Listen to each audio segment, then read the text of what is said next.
Well, that has to be the longest I've stood still saying nothing.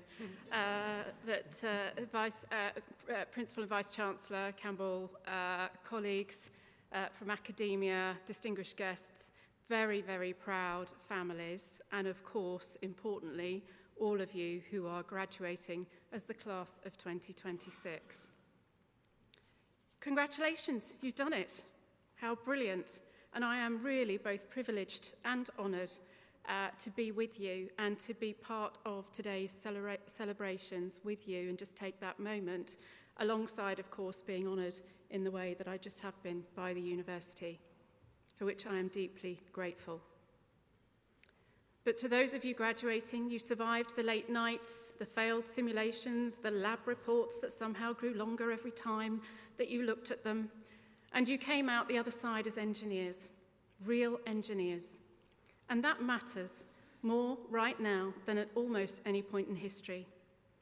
We have some global challenges that engineers of all disciplines can help us to navigate, because every system is an engineering problem to solve for. I will use the example of my world of energy, if I may, to illustrate that. We are living through yet another energy system transformation, a transition which arguably is the most significant ever attempted. The decisions made in the next 10 to 20 years, the infrastructure that is built, the technology that is deployed, and the systems designed will then shape the planet for a century to come. And many of those decisions will be enabled and made by engineers like you. Strathclyde has always understood this, sitting at the heart of a city built on engineering genius, the shipyards, the bridges, the innovations that powered an empire and rebuilt a nation. This university carries that tradition forward. You are now part of that lineage, and the world is waiting for what you will do next.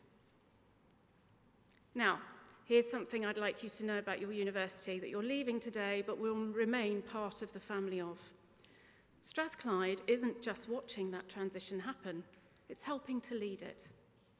Through the National Manufacturing Institute of Scotland, this university is a founding partner, alongside BP and Scottish Enterprise, of a 6.5 million energy incubator and scale-up hub in Aberdeen's energy transition zone. That is not a pilot or a talking shop. That is a real facility. I was there just recently, just last month, built to grow the companies and the technologies that will power the next chapter of the UK's energy story. Your university is at that table and has an important role to play. And so does my current organisation, BP, a company undergoing its own transformation, as you heard, while providing the energy that the world very much needs today, and also that for the future.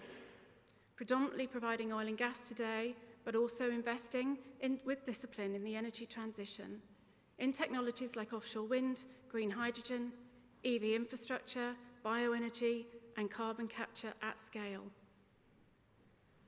Working together, BP has been a research partner here at Strathclyde, sponsoring work in offshore engineering and renewable energy that your own academics have led. Then there is the Energy Institute you heard mentioned, where I was CEO for many years. The chartered professional home for energy engineers worldwide, a body that sets standards, enables chartered engineering status, and connects over 20,000 professionals across 100 countries. And here's something that I love more recently. BP has published the world's most authoritative energy data, the Statistical Review of World Energy, for some 70 years. But in 2023, we decided that it would be the responsibility of the Energy Institute going forward, because we believed that data should be available to all in the professional community, indeed belonging to that professional community. And there, your university is also a partner in that professional community through the accreditation of your courses, getting you on the road early to become chartered engineers and connecting you to that global network. So that's the kind of ecosystem you're travelling through on your journey, one where industry, universities, and professional bodies work together in the public interest for the long term and for society's benefit. One interconnected community that I have the privilege to be part of and have done so for many years. I gave energy as my example, but actually the same can be true of all branches of engineering being celebrated today. So here is what I leave you with. Engineering is, at its core, an act of hope. Every turbine assumes there will be a future worth powering. Every system you design says, I believe things can work better than they do now. That world needs that belief, urgently. It needs people who will look at the complex, broken, or urgent problem and say, that is not someone else's job, but let me work out how to make it better. That is what Strathclyde has helped you to do, to get to this point. And the network around you and the community you are now part of is there to support you going forward on your journey. I was a CEO first at the age of 27, many, many years ago. One of the very few women and much younger than my fellow CEOs. And in summary, I've been one ever since, in charities, in professional organisations and in business, working alongside academia and government as I travel my journey so far. The lessons I have learned from that time are many, but I'll share just a few. To be kind and inclusive, to be courageous, or incredibly stubborn, but definitely tenacious and determined. To believe something could be done when others said it couldn't, and to say yes to the opportunity and then crunch the problem. To believe in what is right, and I thank my wonderful parents for that lesson as I now try to share it with my own children. So if I may humbly offer some advice, always be you, the best that you can be every single day. And do so whilst being kind, thoughtful, and curious. Push doors open but never close them behind you, and always have gratitude. So, go fix things, go and build things, go and power things, go and make things better.